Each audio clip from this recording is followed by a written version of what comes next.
Hello students, welcome to the class 8th standard question number 9 exercise 2.2. The question is the ages of Rahul and Harun are in the ratio 5:7.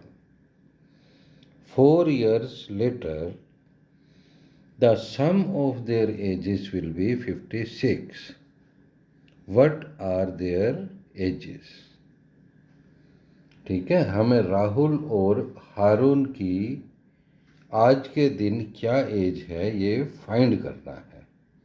तो इसके लिए हमें दिया क्या हुआ है, एक बार दोबारा से देखते हैं।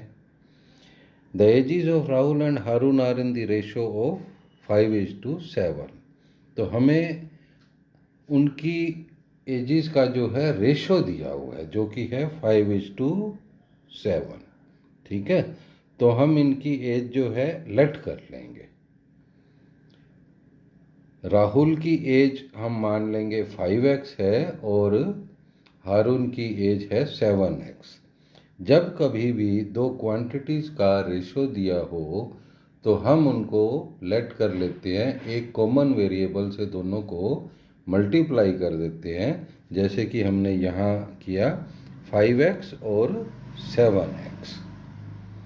तो ऐसा क्यों करते हैं थोड़ी देर में समझेंगे, एक बार सम सोल्व कर लें।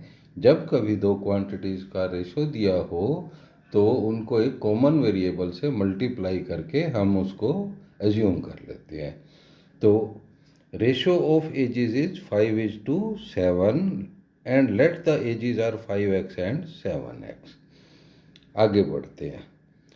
4 years लेटर, आज से 4 साल के बाद क्या होगा। 4 years लेटर राहुल की एज हो जाएगी 5x+4 और हारून की एज हो जाएगी 7x+4। ठीक है, तो इसके बाद क्या है, sum of their ages will be 56। कब की बात कही गई है कि 4 साल के बाद जो है इनकी एजेस का सम हो जाएगा 56। तो अकॉर्डिंग टू क्वेश्चन राहुल और हारून की एजेस को ऐड करेंगे, इनका सम करेंगे और इसको इक्वल टू रख देंगे 56।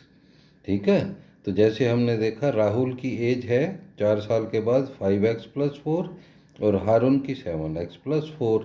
तो इन दोनों का सम अकॉर्डिंग टू क्वेश्चन 56। तो ये हमारी एक इक्वेशन बन गई। आगे तो बिल्कुल आसान है, जस्ट इसको सॉल्व करना है। 5x + 7x 12x हो गया, 4 + 4 8 हो गया, इक्वल टू 56। 8 को ट्रांसपोज करेंगे, इधर प्लस है यहाँ माइनस हो जाएगा। 56 में से 8 माइनस किया 48 आ गया, इक्वल टू 12x। तो x क्या हो जाएगा, 12 यहाँ पे मल्टीप्लाई है, दूसरी साइड ट्रांसपोज करेंगे तो डिवाइड में चला जाएगा। 48 को 12 से डिवाइड किया और 4 आ गया, तो ये x की वैल्यू आ गई हमारे पास।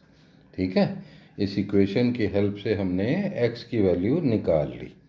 और हमारा पर्पस क्या है, क्वेश्चन क्या है, व्हाट आर देयर एजेस। आर लगा हुआ है तो इसका मतलब करंट एज पूछी हुई है हमसे, आज के दिन क्या एज है। ठीक है, तो हमने क्या एज्यूम की थी, 5x एंड 7x। तो राहुल की एज क्या हो जाएगी 5x और x की वैल्यू आई है 4, 5 × 4 20 ईयर्स, और हारून की हो जाएगी 7x, 7 × 4 28 ईयर्स। ठीक है, तो दोनों की करंट एज हमने फाइंड कर ली, राहुल की 20 ईयर्स, हारून की 28 ईयर्स। ठीक है, तो अब वेरीफाई करके देखें जो हमें क्वेश्चन में बताया हुआ था कि ये तो करंट एजेस हैं दोनों की। 4 years लेटर क्या होगा, ये 24 का हो जाएगा, ये 32 का। ठीक है, राहुल की एज 4 साल के बाद हो जाएगी 24, हारून की हो जाएगी 32। दोनों को ऐड करो, देखो सम 56 आ रहा है। तो ये हमारी वेरिफिकेशन होगी कि हमारा जो सोल्यूशन है बिल्कुल सही है। ठीक है, तो इस क्वेश्चन में बेसिकली क्या था, हमें दो क्वांटिटीज़ का रेशो दिया हुआ है। ठीक है। और जब कभी रेशो दिया हो तो उनको कैसे एज्यूम करते हैं, मैंने आपको बताया कि एक कॉमन वेरिएबल से मल्टीप्लाई कर दो। तो वही हमने इसमें किया, 5x 7x, फिर 4 ईयर्स लेटर वाली बात के लिए 4 ऐड किया दोनों वैल्यूज़ में, दोनों का सम किया अकॉर्डिंग टू क्वेश्चन, इक्वेशन बन गई और ये सॉल्व हो गया। तो अब हम ये 5x और 7x किस लिए लेते हैं इसके बारे में समझते हैं थोड़ा सा।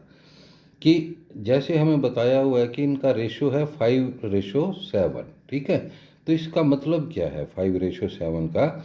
इसका मतलब है कि इनकी जो एज है या तो 5 और 7 है, ट्रायल एंड एरर कर रहे हैं, या 10 और 14 है,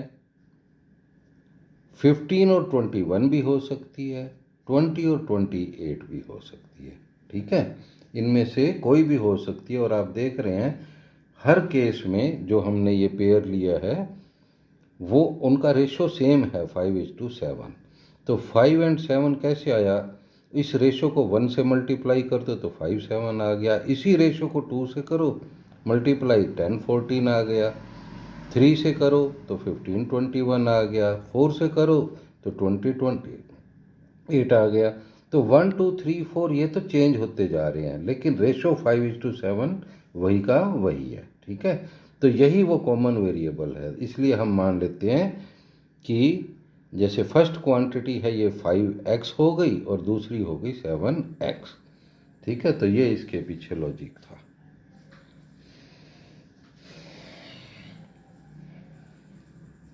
थैंक यू स्टूडेंट्स, मिलते हैं फिर जल्दी ही।